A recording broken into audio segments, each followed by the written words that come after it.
I used to be scared of super mutants. We taught him a lesson this time. See the movies I make? I don't make documentaries. And documentaries are made by people who come up with the idea and then they follow it through and see it through themselves and shoot it themselves. And they're interviewing people from behind the camera because it's something that's personal to him, it's passionate. He's obviously very personal and passionate about these issues, but I'm not, you know? I'm Chuck and Man, I'm sorry, but there's nothing Chuck and Man. I can do about that. And she's just like, all right, calm down. She's like, what can you do? And I was like, I mean, if Prince wants to make a movie about a couple guys hanging around a mall, like, I'm your fucking guy. But I can't make a documentary. And she's like, okay, but he really wants you to do it. And I was just like, I don't understand. I'm not really cut out for this kind of thing. And why can't you explain it to him that, just go in there and tell him. I'll just leave. I'll go back to Los Angeles and tell him no harm, no foul. And you explain that I can't do this. And she's like, Kevin, let me explain something to you about Prince. I've been working with Prince for many years now. And I can't go in there and tell him that you can't shoot this documentary. And I'm like, why? And she's like, because Prince doesn't comprehend things the way you and I do. What do you mean? And she was just like, well, Prince has been living in Prince world for quite some time. She's like, so Prince will come to us periodically and say things like, it's 3 in the morning in Minnesota. I really need a camel. Go get it. And then we try to explain to Prince, like, Prince, it's 3 o'clock in the morning in Minnesota. It's January. And you want a camel. That is not physically or psychologically possible. And Prince says, why? And I'm like, what, is he being an asshole? And she's like, no, he's not malicious when he does it. He just doesn't understand why he can't get exactly what he wants. He doesn't understand why someone can't process a simple request, like a camel at 3 in the morning in Minnesota. I was like, well, you know what? That's not my problem. I was like, I can't do what he wants me to do. I'm freaked out here. I don't know what to do. And she's like, well, why don't you know what? You'd be doing me a huge favor if you go tell him that. I'll tell him. Somebody's got to deal with him straight. I'll tell him. He'll understand. So I go in there, and he's back up on stage, and he comes back down, and he's like, what's that? And I was like, how do you want to shoot this thing? And he's like, whatever you want, however you want to shoot it.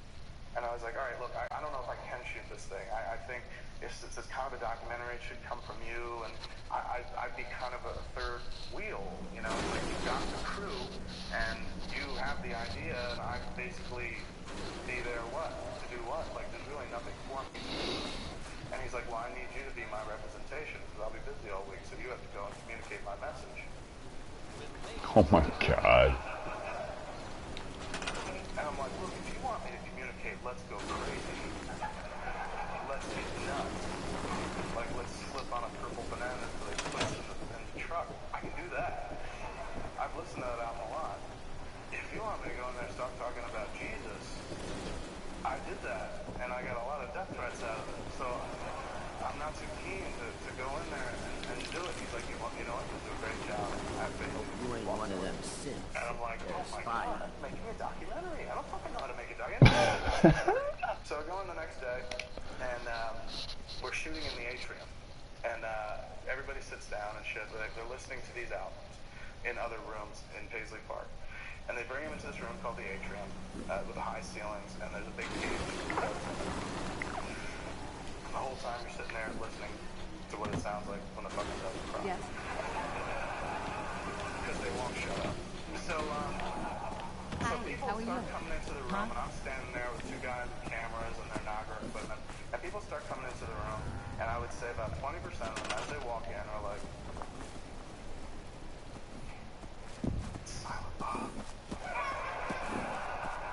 You know, like, I was the last person they expected to see there. You know, like, what the fuck is Silent Bob doing here? Is he a fan? What's with the camera? What's going on? And I'm like, look, I don't even know what's going on. So I sit them down, I'm like, look, we're going to talk about what you just heard. And I don't introduce myself. I'm just like, all right, we're going to talk about what you just listened to and see where the topic takes us. And so we start talking. Everybody wants to talk about religion because that's what the album's about.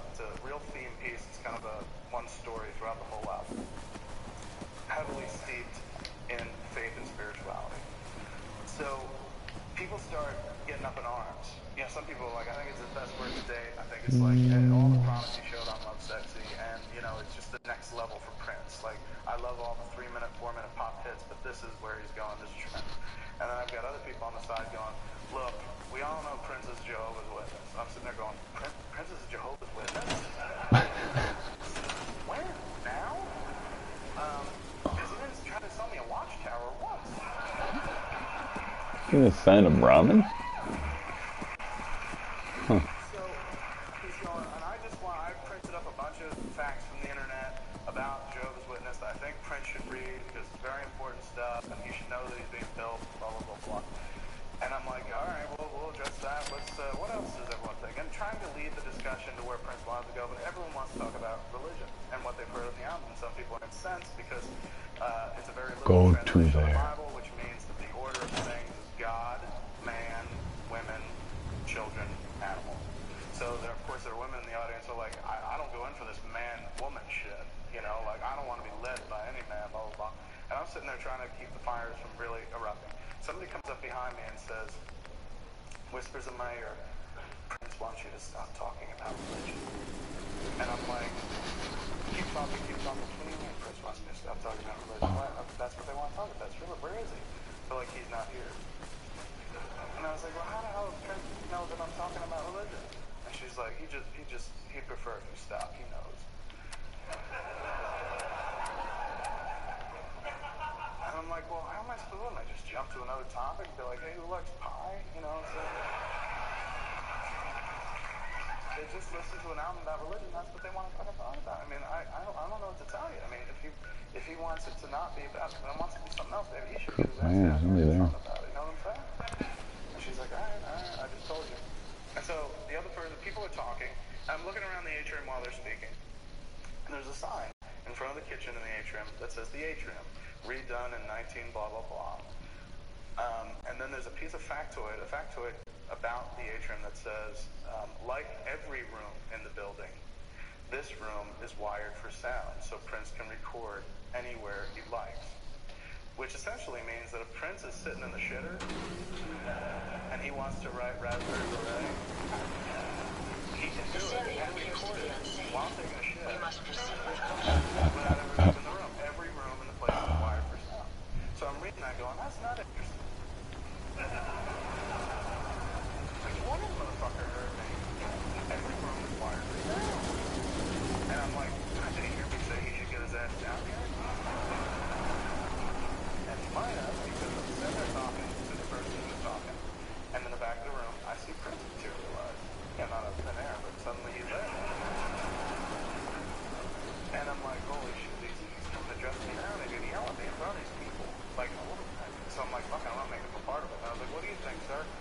So Oh. everyone turns around, they're like, oh, it's Prince. And they applaud. He comes in, sits down, and starts... What are they gonna do with that? And let me keep leading. And then he starts joining in and talking. If you know anything about Prince, he's What? very kind of... What are you guys doing? Solitary, likes to stay apart from people. But he starts joining in. He's real into it and shit like that.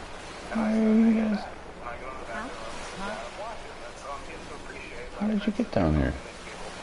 About spirituality and then about like radio. Oh, jeez. Why did I jump down here? And nobody owns the air over his head, so how come they can't play shit he wants to hear? You know, he's going everywhere. And I'm like, this is brilliant. Like, I would watch this. I'd watch this documentary about how a man falls apart. You gotta in front of take a crowd these of people. from But I don't think that's the documentary he has in mind.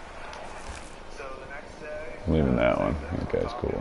He shows up, I bring him in, and then he takes over, and Whoa. he's in his element. He's just happy. He's just sitting there like, he's the road short of being a minister. Just preaching to the crowd, playing games with the two. Like games where people like go to the other side of the room. Where's that other corpse? It's like a unicorn. And he's going like, all right, who believes that Seems to be Jesus growing is the Son of well. God? You know, have people raise their hands. He's like, okay, everybody on this side of the room. Those who don't go over there. He's going, okay, we rule our lives by this. And he pulls a Bible out of his back pocket. And I'm like, I didn't even know he had a back pocket. Because the outfits he fucking wears don't really lend to pockets. But not only that, but he's got a fucking Bible in a pocket Bible. I'm like, this is fucked up. He's like, we're going to lead our lives according to this. Over there, you lead your life according to what you do. So you have no laws, we have laws. Now we want your women, so we're going to go take your women. And there's nothing you can do about it. Women, come over here. None you can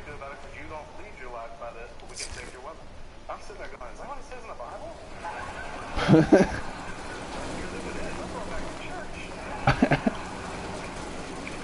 through these parlor games and shit, and everyone's having a grand old time. He's in his element, he's real happy, and I was kind of pleased to get to see a part of him that I've never seen before in my life, and everything I've ever watched, many interviews, anytime he's so fresh. So the next day, he's like, I don't think I'm going to be able to do it today because I got a concert, I've got a show to do at the St. Paul XL Arena. He's like, I'm going to do a show Lost track of how many and my blisters. leg hurts, so I'm not going to do the Q&A. I'm not going to join the Q&A today. You're on your own. I said, why's your leg hurt? He's like, oh, just got something on that. And I was like, do you think he's good here? You didn't say that. And he's like, what do you mean? I was like, maybe if he gets hurt so bad, his force is taking more long. And he Yes. scheduled himself to do this week. And I was like, oh, you know, why don't we meet you, right? So I go outside, and Stephanie's like, I should speak to you. He's like, I was like, well, does he ever wear them and shit? She's like, he does a bunch of them. She's like, sometimes he plays basketball and put on his sneakers. I was like, get out of here, take his heels off and plays ball and sneakers. I said, what? She's like, what? I was like, what does he wear when he plays basketball? Does he wear the outfit? Every outfit looks like, you know, Oh!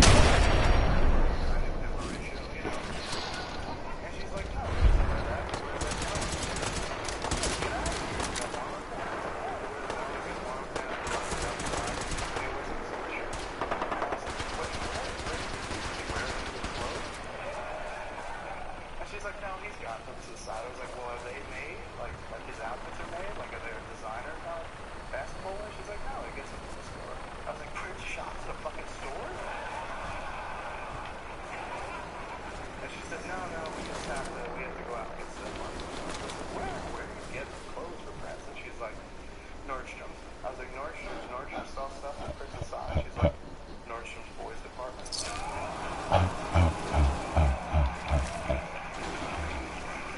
And at this point, I'm like, that is so fucking cute. That's what the documentary should be about. You know, like, I would watch a documentary where Prince is like, all right, I'm little, you know? I'm a huge rock god, but I'm little, and I have to get my clothes at the Nordstrom boys department. But that's not the documentary he's interested in making. So he skips that day. The next day he's supposed to come, and we're conducting one of the last sessions, and we're in a very small room, and we cram about 75 people into this room. It's really hot, really tight, lights boiling, everyone's sweating, not just me this time. And we're going on and on for about 3 hours. So one guy's sitting there going like, I think this album is about how Prince hates white people. And I'm like, really? I didn't get that at all. What makes you say that? He's like, because he's singing about the devil, how the devil stole it all. And I'm like, no, I think he's not talking about the white devil. He's talking about this devil with the fucking horns and shit. Not the, I don't think it's a race thing. Really? Race? You think so? That's interesting. And I can't really defend it because I don't fucking know. I'm sitting there, it's all boiling, it's hot. Finally, they're like, Prince is coming downstairs. He wants to talk to You gotta go us. find the fucking railroad. Let's break the room and let everyone go out and grab some fucking air and I'll go talk to Prince. And I'm all pissed off at this point because I'm pouring with sweat, fielding questions from a very defensive crowd. And I'm like, the dude was supposed to be here 2 hours. So I go into his office and he's sitting behind his desk and he's playing with a computer. And I sit there for like a good 20 seconds, 30 seconds. He says nothing.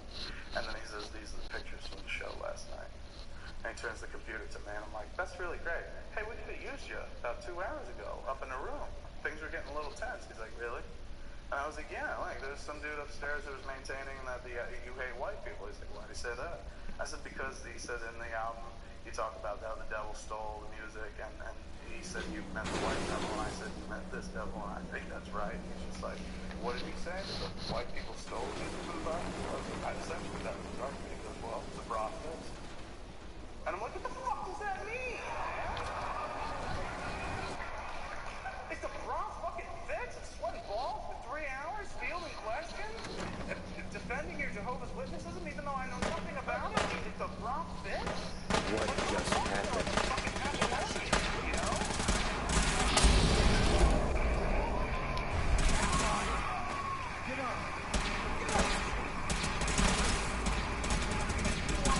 No, why? Like, I'm fucking at wit's end here. I'm like, this is what it sounds like when you have fucking sex.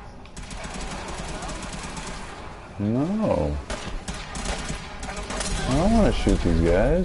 That's not what it says. It's like, but they will. I was like, well, these people have been sitting here for 3 hours. They expect you to come. I'm up there. They don't want to see you anymore. I'll go out and talk to them for 10 minutes. You want to shoot it? And I said, yeah, we'll shoot it. I want to get out of here with today's father. Let's do this. Oh, this is horrible. Out to meet us so we can spend all day together.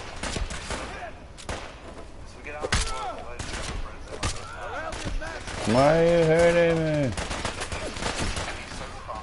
I should have never come here. He's talking. I should just kill myself.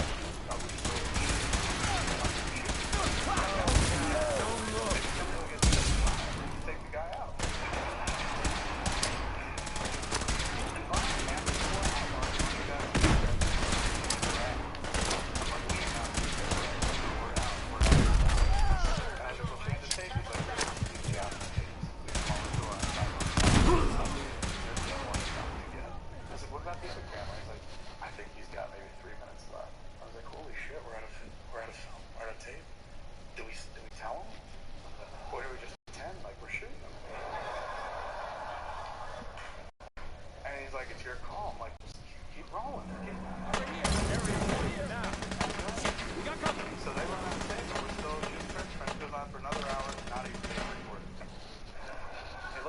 Periodically, and I'm like,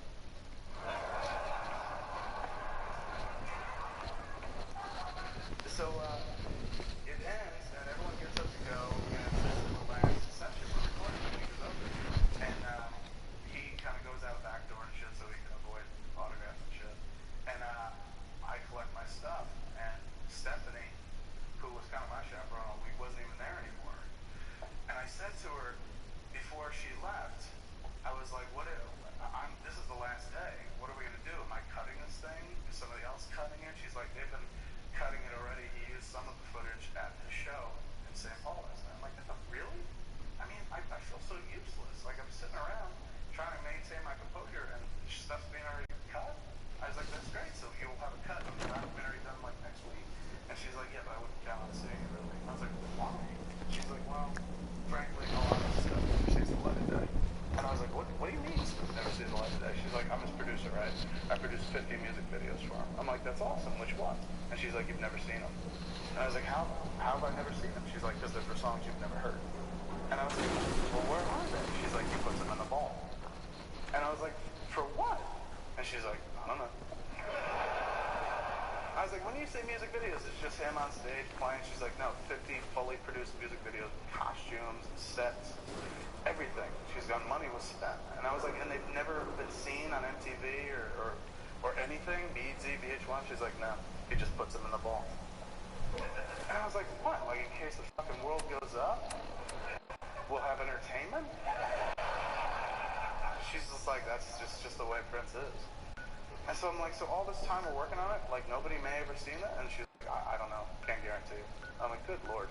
So she's not there, day's over, I say goodbye to this other girl who's there. And she's like, do you want to say goodbye to Prince? And I'm like, you know what, he's busy, I won't bother him, I'm gonna take off. Goodbye. So I'm heading out to the car with the wife, and the wife's like, you really should have said goodbye. I was like, you think so? She's like, yeah, I mean, you know, you were there all week and shit, you probably want to say goodbye to you. And I was like, you're right, I'll go back in. So I go back in, and I'm like, you know what, I should say goodbye to Prince before I go. Is he around? She's like, hold on, I'll try to find him. And she goes away, I'm standing out in the hallway, and then she comes back out, and she's like, he's in there working on some music. And I was like, and? And she was like, well, he's just in there working on some music right now. I was like, so I should go? And she's like, yeah. And I was like, all right. Tell him I said goodbye, I guess. So I'm walking out to the car, and I'm like, I can't fucking believe it. I spent a week here shooting a documentary for which I wasn't paid, for which I had really no passion for. It was not my story. And the dude never even like said thank you. Never once said like, hey, thanks for taking the time out. That's a big thing with me. Like, I'll do anything as long as somebody says, hey, thanks. Like, gratitude's a big part of my life. So it was so weird spending all that time. Dude didn't have like 2 seconds to be like, you know, night Tubby, or anything like that. Or just like, I knew there was no film in that camera. Nothing. Didn't say anything. Just, that was it. And never once said thank you. And I was so fucking cheesed, man. I was just like, God damn, this is why fans turn on people. Like, they love somebody, and somebody kind of, you know, does something that disappoints them, and they fucking turn on. But this is one instance where I felt like it was valid. I'm like, holy shit, dude didn't say fucking thank you. All you had to do was say, like, hey man, thanks. See you around. But that would have been fine. But the thing that really fucking pissed me off the most is about the whole week, not once the guy ever once played fucking back dance.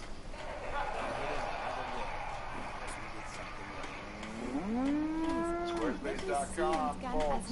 Your website should, even if you're not making something, just have something for you, man. Show people who you are. Build something. I never did that. I had to turn to somebody to do it for me, man. Ming Chen. And because of it, he's now on television, man. Could you imagine what life would have been like if I couldn't turn to Ming Chen? What would I have done? Well, nothing, because Squarespace.com didn't exist back then. And Squarespace is insane, dude. It takes even an idiot like me, turns you into a fucking programmer, man. You're building beautiful websites, sites that look professionally designed, regardless of your skill level, with no coding required. You don't have to put nowhere to put a 0 or a 1. It's crazy. It's intuitive. And they've got easy-to-use tools. You get a free domain name if you sign up for a year. That's crazy. Like, they'll let you call it whatever you want, but it's not taking it.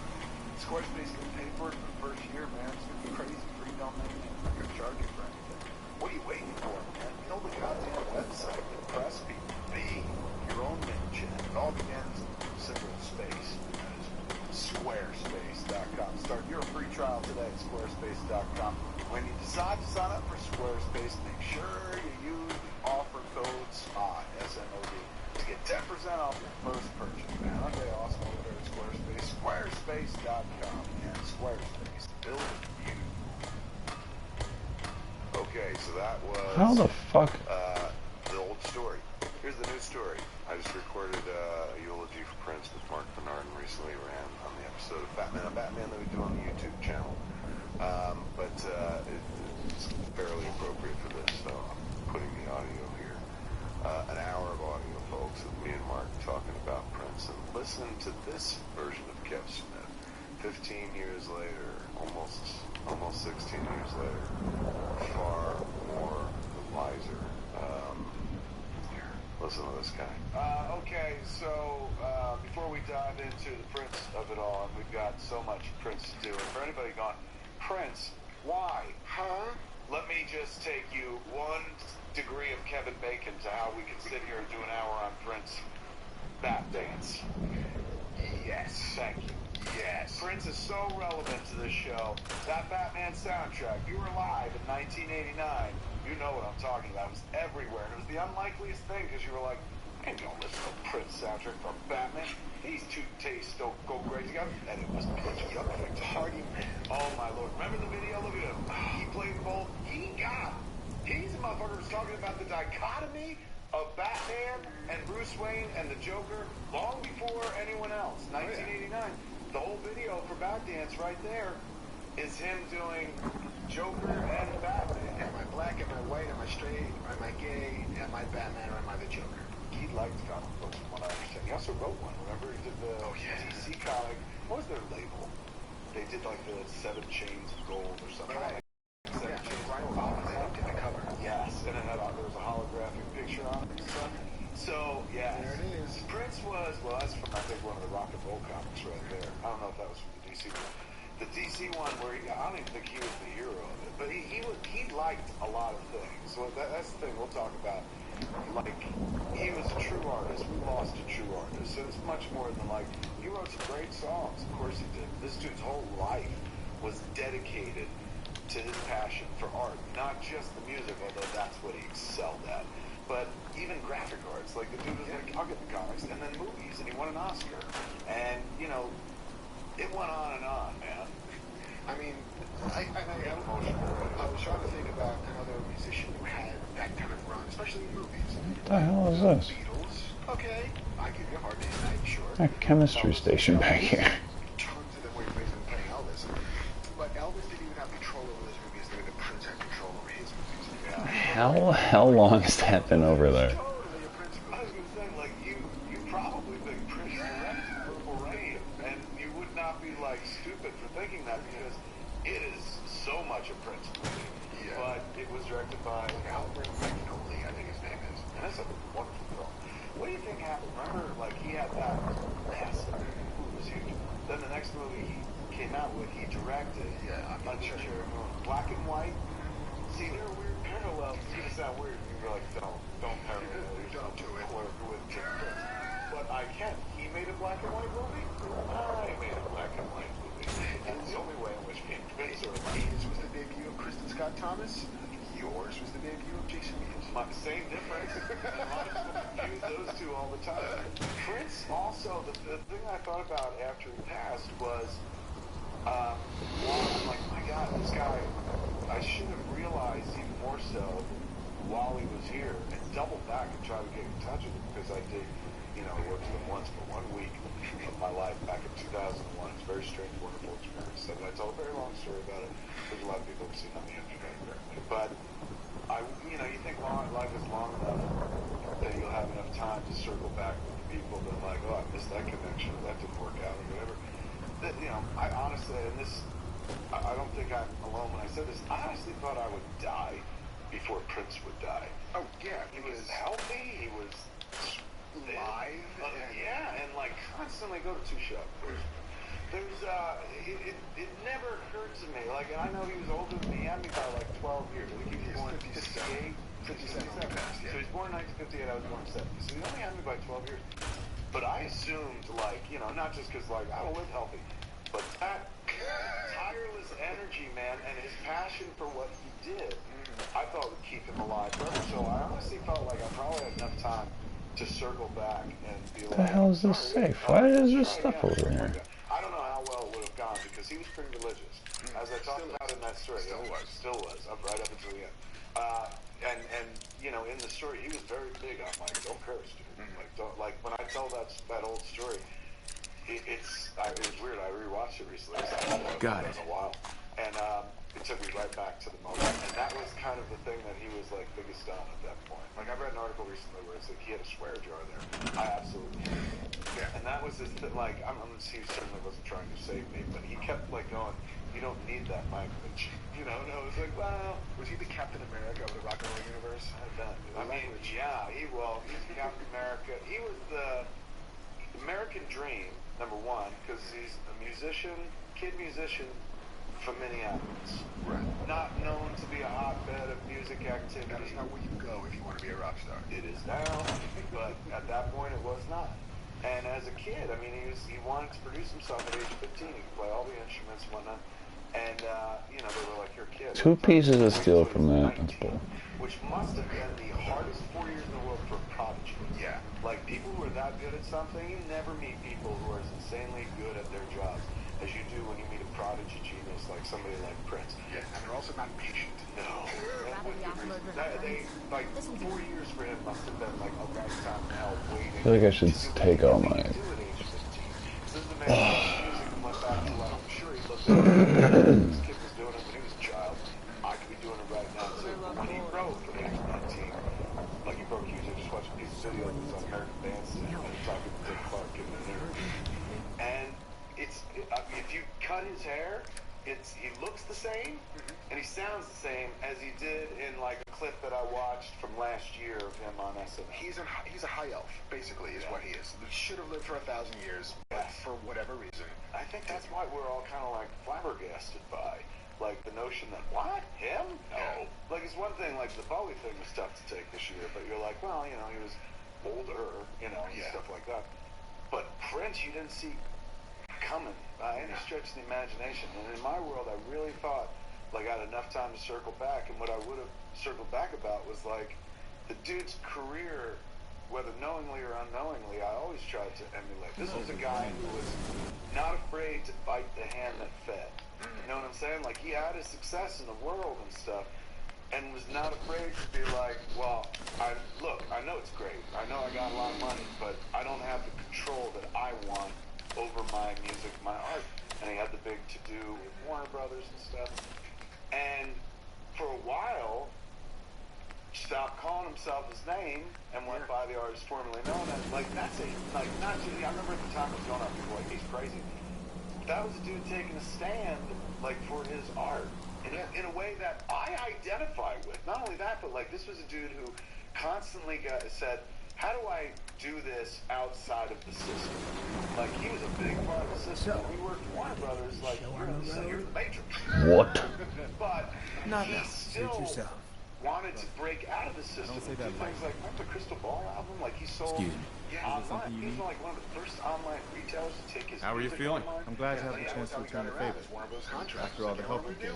Fine. Anything else? Yeah. No. 4 albums worth of Nothing. material, All right. just dropping it. Yes. Good luck. For years. On the road? And then, you know, circumvented Not now. Suit a yourself. very nasty battle with them by simply being like, okay, I'll create a new persona and go do this. And then when he got his persona back, celebrated by singing My Name's Prince.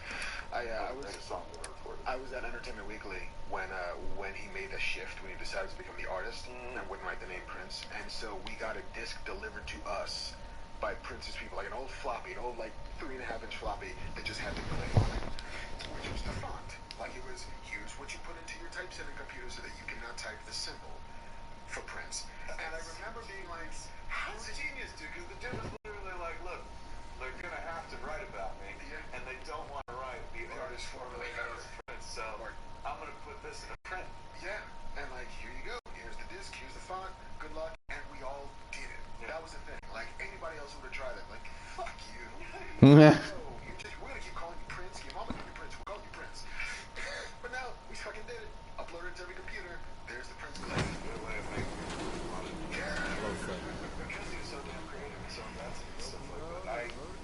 I spent a week with him and I talked about it on that old evening with Kevin Smith TV. That's the story that keeps going around the internet and stuff. And for me, like, I like that story, but I like Charlie Murphy's story far better. In terms of Prince stories, there are a lot now. They're all coming out of the woodwork. You're hearing from people that you're like, what? Hey, you have a Prince story? I like Charlie Murphy's story. I think it's like so genius, well told, and of course with like the footage, like the recreation, it's fantastic. But the other thing that I like, that I didn't think didn't get enough play, but I guess I didn't see the SNL thing. Was I thought Fred Armisen's Prince show was like such a genius. It's so great. For years. It is so great. Did you watch the NBC special at the Hangout? The best part about it was, yes, you got to see decades of Prince performing on Saturday Night Live, but they had footage from the 40th anniversary of SNL party, where apparently at 4:30 in the morning, they were having this massive just fucking jam. Because Lauren set up, just here's the drum kit, here's a bass, here's a guitar, come up and play if you want to play. So there's Taylor Swift playing with Paul McCartney, playing with whomever. At the end of the night, Jimmy Fallon's like, Prince is here! Prince, come up and play! Prince and his band come up and they rip into Let's Go Crazy. At 4:30 in the morning, you see like Rock standing behind him singing background, you see Maya Rudolph singing background, and it's beautiful. Like, it's delightful. It's one of those moments where you're like, I wish I was in Saturday Night Live. Sure, I wish that was that cool. Yeah, boy, what a cool club that is. Like, wow, man. And even at 4:30 in the morning, the dude can like blaze into something like that powerful. And that's the thing, like, some musicians or rock stars, like, they were playing music at 4:30 in the morning. You're like, I know how that was done. This dude didn't live like that. Like, I know there's a bunch of stories now about, perhaps Percocet, blah, blah, blah. But he, even going back, like, I followed this dude's career from back to probably Controversy or something like that. And he was never that guy. He loved sex. Yeah, love pussy. Holy shit. Like, seriously, it's almost like he was the Lewis and Clark of pussy. He was like one of the first artists that was like, most rock stars are about like the girls or whatever word, if you're a lady rock star, the guy. But he dancing with myself. Yes, he was right on Front Street. He was like, if I can't get laid, I will jerk off. He had songs about masturbating with the magazine. He was so free. So, when I was a kid, like, that was, I didn't have the 60s music and shit like that, Woodstock. That was our Woodstock. That was like, suddenly you were like, my God, this music makes me feel funny in the pants. Like, it becomes a part of your DNA early on. By the time he gets to 1999, he's part of the family. the time you get to Purple Rain, you were cheering on a friend. Why don't those mining helmets like? Because A, his music was fucking fantastic. B, he had an air of mystery to him, but he oozed sexuality. Even as a guy, you were like, I don't know, I might. I mean, that puppy, sure. Yeah, you know, he oozed sexuality. It was so fucking like, he was just there, man. And it led to the music, and it wasn't in a gross way. It was just like, I don't know, it's like all my teenage heavy petting, which I'm sure a bunch of people are going, oh, I never wanted to hear fucking Fat Kev Smith say the word teenage heavy petting, bear with me. And all of it was scored to Prince. Like, seriously, whenever I hear Prince song, I gotta fucking play one of the most amazing, I don't know, one of the most amazing blowjobs in my life to Scandalous from the Bat Dance soundtrack. To bring it back to our show, Batman, I'm Batman. I was hoping you were gonna say it was to head. That would be appropriate. I mean, you know, It was Scandalous. But the weird thing is, though, when that track ends, you remember Batman soundtrack album, Scandalous ends, that's when Bat Dance kicks in. And I remember the lovely lady was good enough to just say, like, it was all set to Scandalous. But then, the next thing is, the next time it's Bat Dance, and begins with Jack Nicholson, looks like a live one here, laughing at the Joker, and she lip-synced that. Oh my, that was fun. Really, really weird. Like, that, it went from that was me and I was glad I was that one. Prince memories, ladies and gentlemen. Here, let me get a real Prince memory. Give me a single. You know what? Yeah, I'm talking about, go to a shop. Young Mark Bernard here. You tell me about how your journey with Prince begins. Now goes. I'll be here. Back to goes with that. Go ahead. I mean, Prince for me, like I talked about this a little bit both on Twitter and Pizza Hut Daily Times. I feel like Prince was for black kids what Bowie was for white kids. In that you hadn't in the early 80s, mid 80s, like being a black kid, especially a young black man, was very much about rap. It was very much about hip hop and braggadocio and just posing and aggression and masculinity. And then Prince kind of comes along and it's this kid Hey, Codsworth. unlocks the possibilities of being different. You know, like maybe you don't want to break dance, maybe you don't want to listen to the Quiet Storm. Please do. My pleasure. Well, not for nothing, but that was your mistake. I wanted to listen to the Quiet Storm. Doing subs. Holy shit, dude. Shower. But, you know, for me it was very much here's how I can be the person I think I can be. Like, Maybe I'm not constantly having to trying to worry kill that us. much about the way other people felt about what I was doing. Next course I you've could be asked an me to officer, I shut could be D&D, I could be in the football team, I could be in the theater squad, I could be, you know, I could do all of these things. And they can all still be part of me, and same way the Prince could. I can be gay, straight, black, white, I can do hard rock, I can play guitar like Hendrix, I can also do these slow ballads on the keyboard, I can play everything, I will fuck everything. Oh, I can fuck with Codsworth. I can paint Codsworth.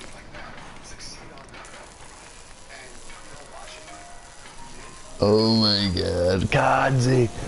Codsy, we gotta make it look good.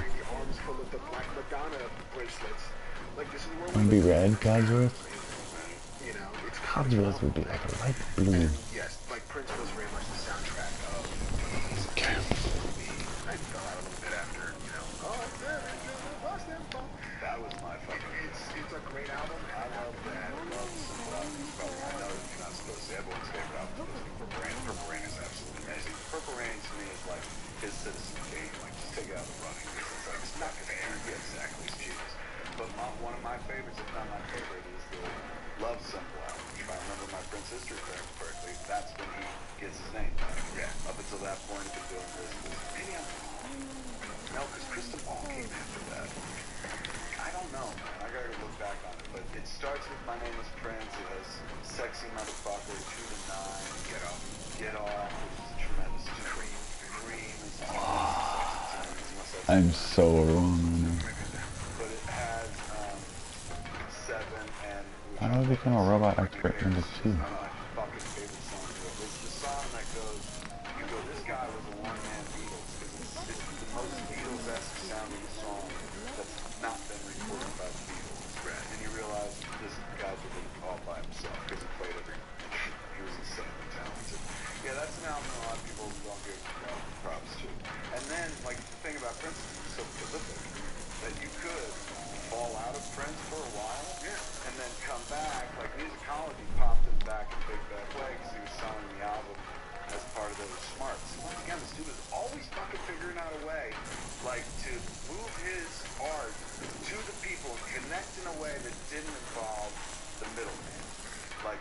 bane of his existence. When somebody could create as much as he could, you know, we only need an album a year, man. Like, you don't want to hear that. You're like, one album a year, 20 tracks tops. Like, I got 800 songs in my phone, for heaven's sake. So, like, this was a guy that was constantly in production mode. And, you know, at a certain point, like, found a way. He goes, okay, I can pop my albums back into the album charts. Didn't matter. Like, he had a career that no matter where he played, he sold out. And, you know, he did small, intimate shows around LA and other places, but he was still selling out arenas Like the Forum, and the Madison Forum Square Garden, and all that. with catalog because he, you know, because dude always put on an amazing show. But what he found a way to do with musicology is he knew, like, and you could see his thought process. He was, I see full arenas all the time. So how is that not a #1 recording artist on, you know, Box Office, SoundScan, wherever that? I know how I can do it. There's no rules governing how one gets the album. So everyone who bought a ticket to that show, to Prince's tour for 6 months or whatever, got a musicology album. And since you have, like, numbers, if he does if he does, let's say, 5 shows in a week of 50,000, what is that? 250,000? Yeah. Like you have That something puts on you your in the mind. top 10 of the album Pretty much. sales. And he was on the cover of Entertainment Weekly for that. First time in a long time. They were like, I remember that because he took a shot at me in that article. Hey, Ada. A pleasure to see you again, sir.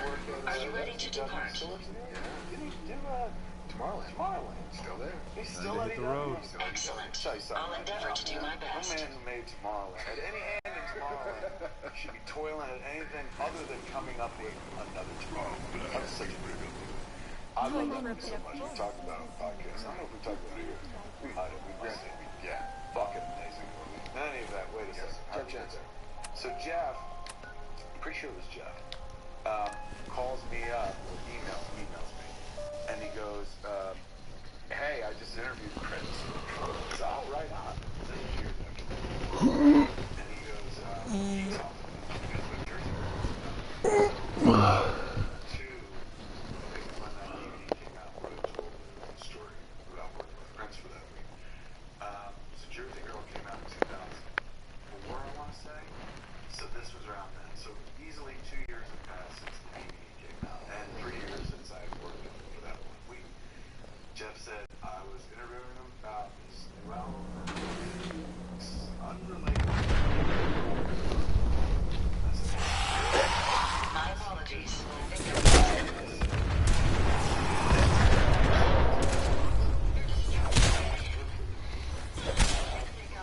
and I was like, oh my god. Well, to be fair, I said, like, he gets his which was got his own on Saturday. Tell him, you know, but somebody who's just like, remember, I'm way more important than you'll ever be. And so Jeff was like, you know, do you have a statement back or something? And I was such a shit. Like, this is one of the other things I kind of regret in life. A lot of people are like, come on, you don't regret this? No, I don't. I do regret this.